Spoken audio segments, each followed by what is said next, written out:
Ya, Assalamualaikum warahmatullahi wabarakatuh. Berjumpa lagi di Ad Podcasti, ya, podcast bersama Muhammad Taufik Zulkifli. Kebetulan hari ini podcastnya agak beda dikit ya. Jadi kita kedatangan mahasiswi, bukan mahasiswa ya, mahasiswi dari Universitas Pertamina semester keempat ya. Iya. Semester keempat. Ini perkenalkan Berliana. Coba namanya? Ya. Perkenalkan, saya Berliana Sekar dari Program Studi Ilmu Komunikasi Universitas Pertamina. Oke, terus kemudian itu? Kenalkan, saya Agnesia Nursinta dari Program Studi Ilmu Komunikasi Universitas Pertamina. Oke. Kenalkan, saya Bunga Laila dari Program Studi Ilmu Komunikasi Universitas Pertamina. Oke, tiga-tiga sama dari Universitas Pertamina, Prodi Komunikasi ya. Oke, langsung aja. Kalau mau nanya silakan, siapa duluan? Mungkin dari saya dulu kali ya, Pak. Sebelumnya saya mau mengucapkan terima kasih banyak ke Pak Taufik karena udah meluangkan waktu Bapak untuk bertemu kami. Dan kami juga sebenarnya udah sempat lihat profil Bapak juga nih di Instagram. Dan di situ kan di bio Bapak tertulis ya kalau Bapak di sini salah satu anggota dari DPRD di fraksi B perekonomian. Betul ya, Pak ya? Komisi B, Komisi B. perekonomian. Nah, kira-kira kalau misalnya di Komisi B itu yang dibahas atau pekerjaan Bapak sehari-harinya itu seperti apa sih, Pak? Kita pengen tahu gitu. Oke, Komisi B kalau di Jakarta itu Komisi Perekonomian. Jadi yang dibahas seputar masalah ekonomi. Misalnya UMKM. Jakarta kan UMKM-nya banyak dan kita mau menumbuhkan UMKM di Jakarta ya. Kemudian yang kedua tenaga kerja. Jadi dinas yang berkaitan UMKM, kemudian dinas yang berkaitan tenaga kerja, kemudian pariwisata dan ekonomi kreatif. Ya, apa ekonomi kreatif tuh gak? Seperti apa tuh, Pak? Ekonomi Kreatif itu fashion, musik gitu ya. Jadi yang kaitannya dengan skill manusia. Jadi maksudnya yang banyak kan sih yang seni-seni gitu. Kemudian yang keempat perhubungan. Jadi masalah Transjakarta, masalah MRT termasuk ya. Kemudian Jaklingko dan lain-lain. Kemudian ada PTSP, pelayanan terpadu satu pintu untuk membuat presiden di Jakarta. Kemudian yang berikutnya ke-6 itu ketahanan pangan, kelautan dan pertanian, KPKP istilahnya. Jakarta juga perlu bertahan pangannya. Jadi di Komisi B gitu ngurusin masalah-masalah yang berkaitan bermitra ya. Jadi kalau legislatif itu kan bukan eksekutif, jadi dia mengawasi dan menyetujui anggaran dan kemudian nanti membuat peraturan-peraturan untuk dinas-dinas yang ada. Berarti kayak misalnya untuk kayak Transjakarta kan sekarang lagi dibangun ya Pak, yang Harmoni itu sempat jadi ditutup terus. Apakah kebijakan itu juga datangnya dari Bapak? Iya, Transjakarta atau BUMD, Badan Usaha Milik Daerah, masuk ke Komisi B. Jadi termasuk Transjakarta. Transjakarta kalau kemarin sih isu yang ininya ya memang halte-halte tuh banyak yang di ini ya. Banyak yang diperbaiki jadi bikin susah ya. Susah. Soalnya saya juga termasuk yang pengguna Transjakarta juga Pak. Ya itu termasuk. Jadi Transjakartanya membuat kegiatan atau pembangunan ya APBD, anggaran pendapatan dan belanja daerah. Kemudian tapi dia BUMD ya. Kemudian kita mengawasi, mereka akan melaporkan ke kita, kemudian kita akan mengkritisi, akan mengawasi.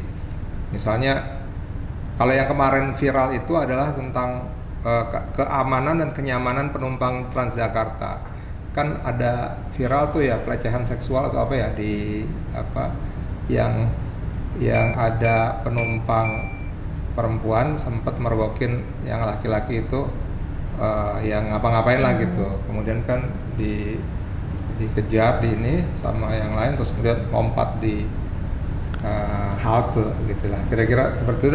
Jadi kita merasa bahwa keamanan dari kenyamanan dan keamanan dari bus Transjakarta masih kurang. Makanya kalau nggak salah saya sempat ngelihat sekarang banyak TNI gitu-gitu Pak berseragam yang ada di dalam halte-halte dan ya? bahkan kadang di dalam juga ya Pak ya. Iya, itu. Berarti kebijakan-kebijakan tersebut juga datangnya dari DPRD dari Bapak juga ya? Dari kita meminta sifatnya nanti meminta untuk supaya ini dibuat yang lebih aman dong gitu Jakarta, namanya Jakarta ibu kota gitu. Nah, gitu kira-kira. Tapi Pak, yang mau saya tanyakan ini pribadi dari saya, Bapak kan di sini sebagai sebagai aktor politik lah, sebagai pejabat politik, di mana membuat kebijakan dan lain sebagainya, dan itu nanti dilihat oleh masyarakat. Itu kan Bapak mengkomunikasikan banyak hal juga kan di situ. Tapi kan terkadang masyarakat ini justru melihat pemerintah itu negatifnya gitu loh Pak. Nah dari Bapak sendiri bagaimana cara Bapak menanggapi masyarakat yang seperti itu dan bagaimana cara Bapak untuk mengkomunikasikan bagaimana pemerintah seharusnya Pak? Iya, memang kalau politik tuh, nah ini kan belajar komunikasi ya. Jadi politik itu kaitannya erat dengan komunikasi. Bagaimana kita berkomunikasi ke publik ya, menjelaskan bahwa apa yang kita sedang lakukan. Ya memang ada yang istilahnya bottom up dan top down ya. Jadi top down itu yang sering dilakukan, maksudnya sekarang kan pengumuman dari pemerintah atau berita di media gitu ya. Maksudnya misalnya pengumuman bahwa harga tol naik ya, atau kemudian harga BBM kemana naik. Nah itu komunikasi tapi satu arah dari atas ke bawah. Nah sebagai anggota Dewan DPRD DKI Jakarta, saya berharap nanti juga ada yang namanya komunikasi dari bottom up gitu ya istilahnya, dari bawah ke atas. Jadi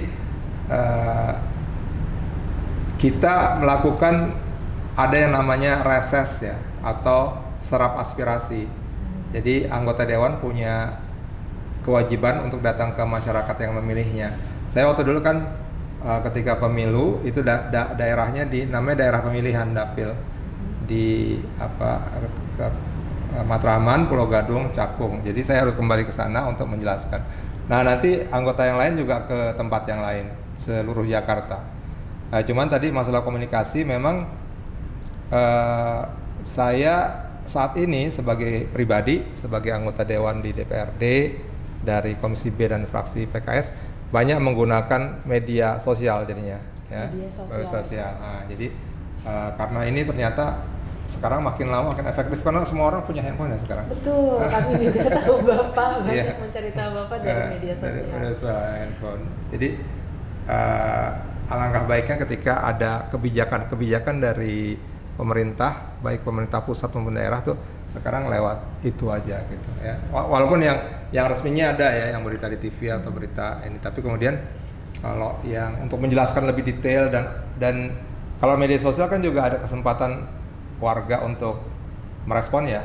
Bisa nanya ini kok begini, atau bahkan maki-maki ya biasanya kalau kalau di netizen itu luar biasa. Itu kira-kira Mbak. Iya, tapi dalam penggunaan media sosial itu kan terkadang ada ini ya Pak, kadang Bapak yang Bapak unggah itu adalah hal-hal yang bersifat untuk kepentingan publik, kadang juga hal-hal yang bersifat pribadi gitu, apalagi kayak di media sosial Instagram. Nah, apakah hal tersebut tidak menjadi bumerang Pak untuk Bapak sendiri kalau misalnya masyarakat melihat bagaimana kehidupan Bapak, dan apalagi itu sebagai salah satu isu yang terus disorot mulu ya kan Pak ya, kayak gaya hidup seorang anggota DPRD, anggota DPR, itu bagaimana? Ya itu justru bagus saya kira ya. Jadi maksudnya ada kontrol yang ketat dari masyarakat kepada anggota dewan gitu. Jadi saya nggak bisa macam-macam gitu ya.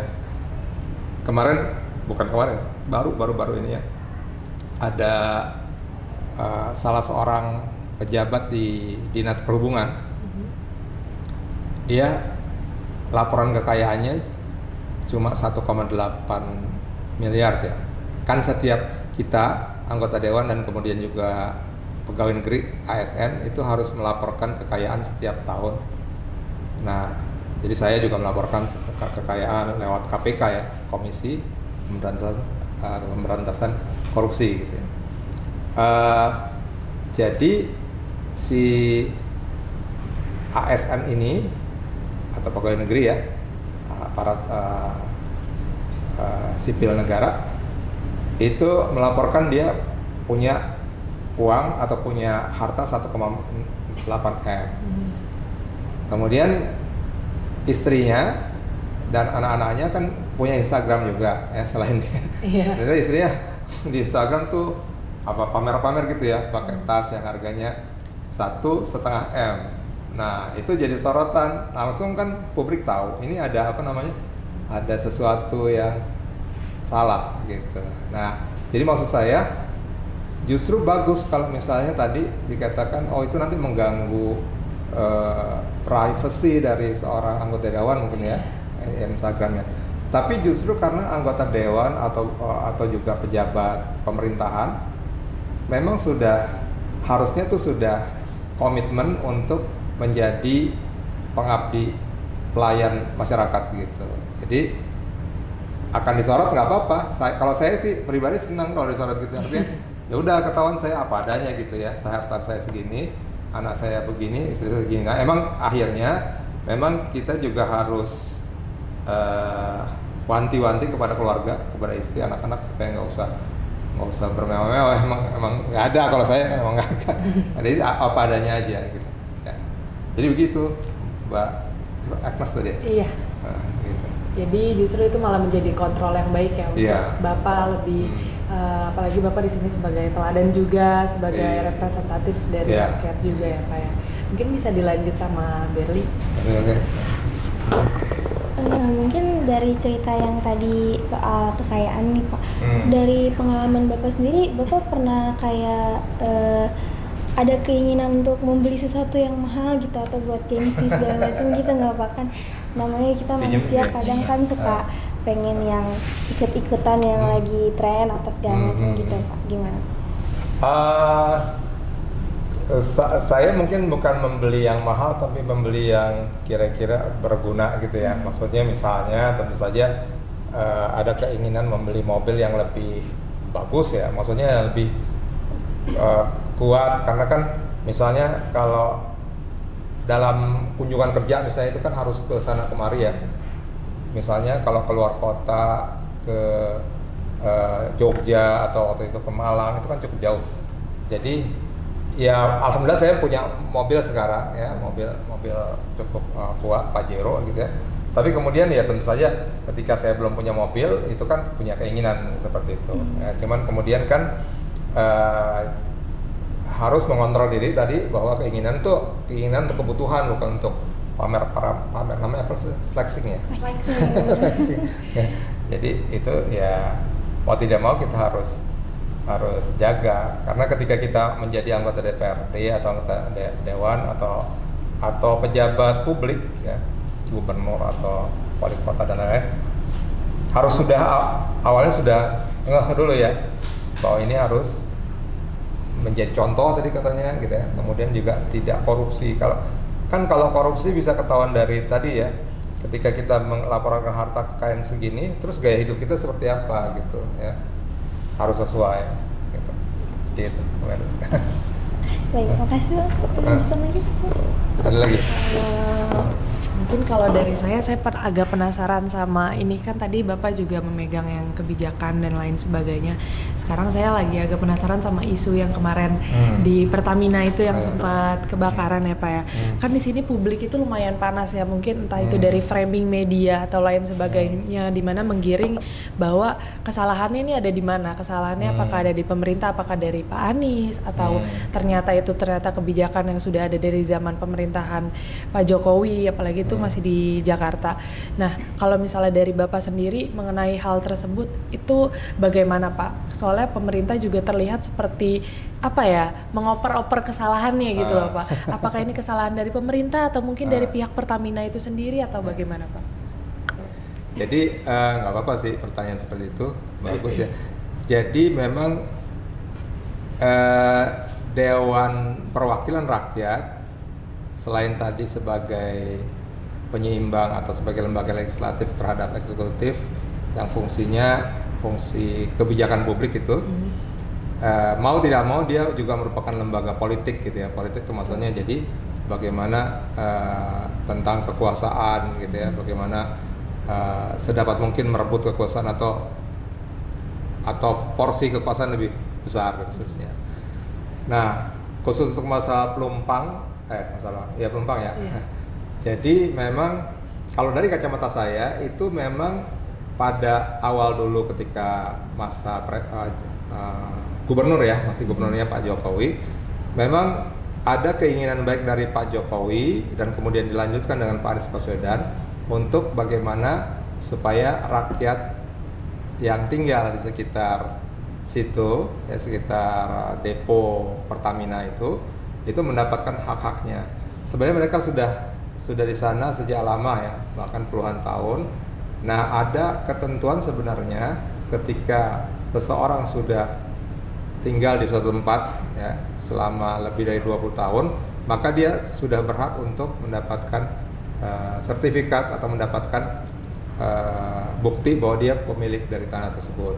Kira-kira seperti itu. Tapi itu kan perlu diajukan dulu ya oleh si gubernur gitu ya, oleh presiden atau oleh orang berwenang.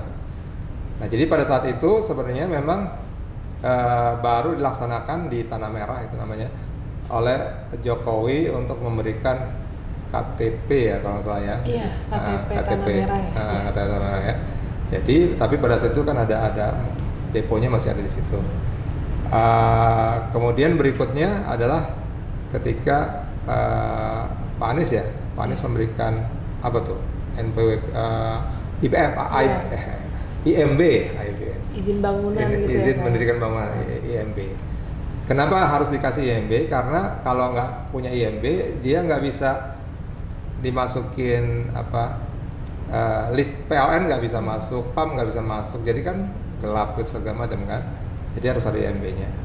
Nah, ini sebenarnya saya lihat langkah dari seorang pemimpin, ya dua orang pemimpin, Pak Jokowi dan Pak Anies, untuk bagaimana melayani rakyatnya ya. Jadi mereka diberikan hak-haknya, nah, tapi tentu saja harus ada kewajibannya. Nah, cuman kemudian memang harusnya dari awal itu dipikirkan juga bagaimana ini sebenarnya ada depo Pertamina di situ, yang mana memang sebuah depo itu harus memiliki karena deponya depo alat bahan bakar ya, itu ada yang namanya daerah buffer gitu ya. Jadi saya kira yang perlu disalahkan pemerintah ya. Saya lebih cenderung untuk yang disalahkan memang pemerintah, artinya koordinasi antara bagaimana pemerintah daerah memberikan KTP dan memberikan IMB harusnya dikoordinasikan dengan Pertamina BUMN tuh ya, Badan Usaha Milik Negara. Bagaimana jadi keberadaan dia di sana. Jadi yang harus introspeksi adalah si pemerintah, baik pemerintah daerah maupun pemerintah pusat. Kalau rakyatnya sebenarnya ya tinggal diatur aja gitu ya, diatur bagaimana kalau misalnya tadi diatur, oke, Anda sudah menempati tanah ini 20 tahun, berarti berhaknya ini ya gitu. Dia mau pasti. Atau Anda karena ini letaknya di dekat depo Pertamina, maka walaupun sudah 20 tahun tapi kelihatannya bahaya kalau di sini. Tapi karena Anda sudah 20 tahun di sini, maka kami pemerintah memberikan ganti bahwa Anda bertempat tinggal di rumah susun atau kemudian di tempat yang lain gitu. Ya, jadi kira saya cenderung, apalagi saya wakil rakyat ya, saya harus membela rakyat. Jadi saya lihat di situ memang koordinasi dari pemerintah pada saat itu lemah gitu. Kalau dari Bapak sendiri kan di Komisi Perekonomian ya, apakah tentunya hal tersebut juga mengganggu stabilitas perekonomian. Nah, cuman dari Bapak sendiri apa yang lebih penting, stabilitas perekonomiannya kah atau keselamatan dari warga-warga yang di sana? Keselamatan warga. Jadi setiap kali itu kita prioritas dari sebuah pembangunan adalah bagaimana keselamatan jiwa gitu ya, keselamatan dari masyarakat. Baru kemudian ekonomi. Ekonomi maksudnya ekonominya siapa sih, Pertamina? Perekonomian di kitanya ngaruh nggak sih Pak? Kayak gitu, apa ada korelasinya nggak sih Pak? Setelah yang kejadian terbakar itu kan pasti ada beberapa yang menurun seperti jumlah kapasitasnya atau segala macam. Kapasitas apa? Bahan bakarnya atau saat ada kejadian tersebut. Iya, itu berarti Pertamina-nya kan. Artinya kalau tetap saja harus ininya dulu, harus keselamatan dari warga dulu gitu ya. Kan ekonomi itu untuk meningkatkan kesejahteraan warga. Tapi kalau warganya kemudian meninggal kan nggak ada ya, gitu. Artinya nggak bisa ini ya. Itu kira-kira. Ya. Oke, ada lagi? Kalau dari kejadian itu Pak, apakah dari DPRD sendiri itu ada tindakan selanjutnya mengenai kebijakan atau lain sebagainya Pak? Legislatif atau DPRD mengawasi, jadi dia tidak membuat kebijakan, tidak menelurkan, mengeksekusi ya suatu perbuatan atau perbaikan ya. Tapi kemudian kita memerintahkan ya atau minta kepada Pemda DKI Jakarta untuk ini gitu ya. Jadi kemarin ya misalnya kita melihat bagaimana ini kita minta supaya memang diklarifikasi apakah memang tempat tersebut layak untuk tempat tinggal pemukiman warga ya, sehingga kemudian Pertamina-nya yang dipindah gitu ya, ataukah kemudian ya Pertamina tetap di situ, warganya yang dipindah gitu ya. Itu kita minta ketegasan pada pemerintah daerah dan pemerintahan pusat gitu ya. Jadi gimana, intinya warga harus selamat ya. Yang kedua ya nanti ekonomi, maksudnya Pertamina harus tetap berjalan gitu ya. Jadi kita minta, jadi kalau minta itu nanti ada ultimatum, kalau yang minta legislatif nanti ada jangka waktunya. Maksudnya gini, nanti yang menandatangani APBD atau kan kalau memindahkan warga maupun Pertamina itu perlu dana kan? Ya, Dananya itu kan uang rakyat, itu harus sepersetujuan dari DPR atau DPRD. Jadi yang menjalankan adalah Pemda DKI atau pemerintah atau Pertamina, tapi nanti uangnya itu disahkan oleh kita gitu ya. Jadi balance di situ pemerintahan, sistem demokrasi di kita. Jadi tetap bekerja sama dengan Pemda dan lain sebagainya ya Pak. Dan DPRD di sini fungsinya tetap mengawasi dan juga memberikan izin dan lain sebagainya. Mungkin kalau dari saya itu aja, dari Beli ada tambahan. Dari saya juga cukup Pak. Cukup ya? Iya. Dari bunga belum nanya apa Pak? Bunga pemalu Pak. Sekarang saya nanya, boleh nggak saya nanya? Boleh Pak, boleh. Harapan saya dari saya pengen tahu suara mahasiswa ya tentang bagaimana pembangunan di Jakarta harusnya selanjutnya gitu, pembangunan di Jakarta selanjutnya. Misalnya setuju gak sih kalau di Jakarta itu dipentingkan transportasi publik, artinya kan kemarin trotoar diperbesar, jalur sepeda diadakan, Transjakarta diperbaiki, ada LRT, ada MRT. Kira-kira gimana? Siapa dulu? Beli atau? Dari saya sendiri, saya lebih setuju untuk memperbanyak transportasi umum Pak, soalnya kebetulan rumah mama saya agak jauh gitu di Jakarta Timur, di Cijantung. Jadi kalau misalnya mau ke kosan saya atau ke kampus tuh lumayan macet Pak. Macetnya tuh yang isinya mobil-mobil semua gitu. Jadi mungkin kalau transportasi umumnya armadanya diperbanyak bisa kayak lebih mengurangi mobilitas orang-orang. Jadi bisa satu transportasi umum isinya bisa banyak gitu. Jadi kita nggak yang terlalu macet. Terus mungkin di transportasi umum khususnya Transjakarta kayak Pak, kalau misalnya sedang ada perubahan kayak yang di Harmoni atau waktu itu sempat 7A itu yang tadinya lewat tol awat atas tiba-tiba jadi metro, itu infonya lumayan lama Pak. Jadi kayak banyak orang-orang yang udah tua atau segala macam tuh nunggu, padahal sebenarnya rutenya udah mulai ganti. Mungkin informasi yang disampaikan ke publiknya lebih cepat gitu. Jadi lebih cepat tersalurkan, nggak ada yang tertinggal informasi juga. Kalau saya masukkan ya, jadi informasi tentang perubahan. Atau tentang ini harus banyak ya. Ada lagi? Kalau dari saya pribadi Pak, saya merasa kenapa masih banyak orang yang lebih memilih untuk menggunakan kendaraan pribadi dibandingkan kendaraan umum karena mereka masih kurang merasa nyaman ketika menggunakan kendaraan umum. Saya merasa ada perbandingan yang cukup signifikan yang ke arah yang lebih baik untuk transportasi di Jakarta. Apalagi ada pembangunan MRT, ada terus juga LRT, terus juga bis juga saya lihat juga makin banyak tuh yang bagus-bagusnya. Cuman tetap aja Pak, saya melihatnya untuk segi peraturannya sih Pak yang agak kurang eksekusinya gitu. Jadi orang tuh masih milih buat menggunakan kendaraan pribadi. Apalagi kalau misalnya saya melihat diferensiasi antara MRT dan juga Transjakarta itu Transjakarta kalau pagi, waduh penuhnya Pak, bukan main.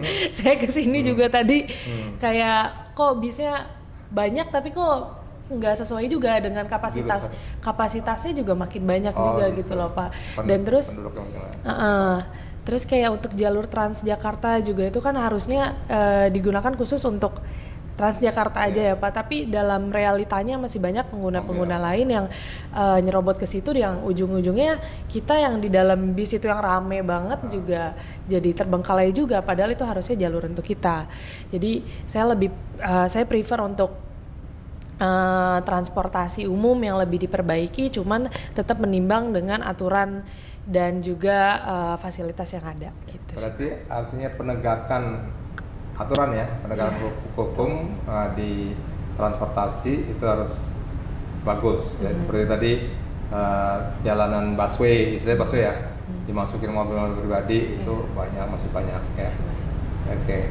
Ya, terima kasih masukannya. Jadi ini pengguna Transjakarta ya?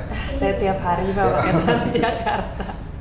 Nanti mudah-mudahan sih jadi ya, Agustus ini kan LRT yang Jabodebek ya, Jakarta, Bogor, Depok, Bekasi ya, itu sudah mulai jalan. Nah itu mudah-mudahan bisa.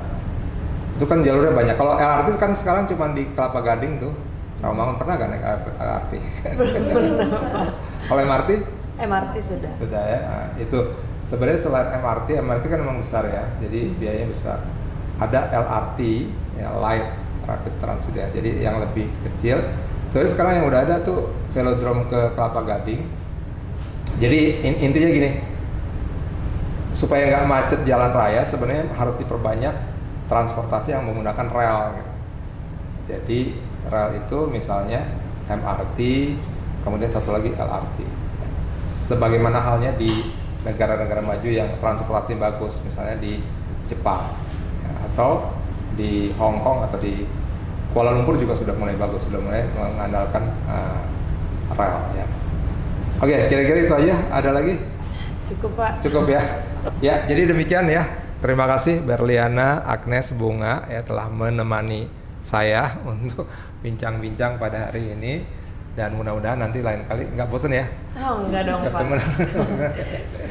Ya, jadi demikian saja. Terima kasih para penonton sekalian. Mudah-mudahan kita ketemu lagi di masa atau di waktu yang akan datang. Dan mudah-mudahan juga bisa ketemu lagi sama Berliana, Agnes, sama Bunga. Ya, terima kasih. Assalamualaikum warahmatullahi wabarakatuh.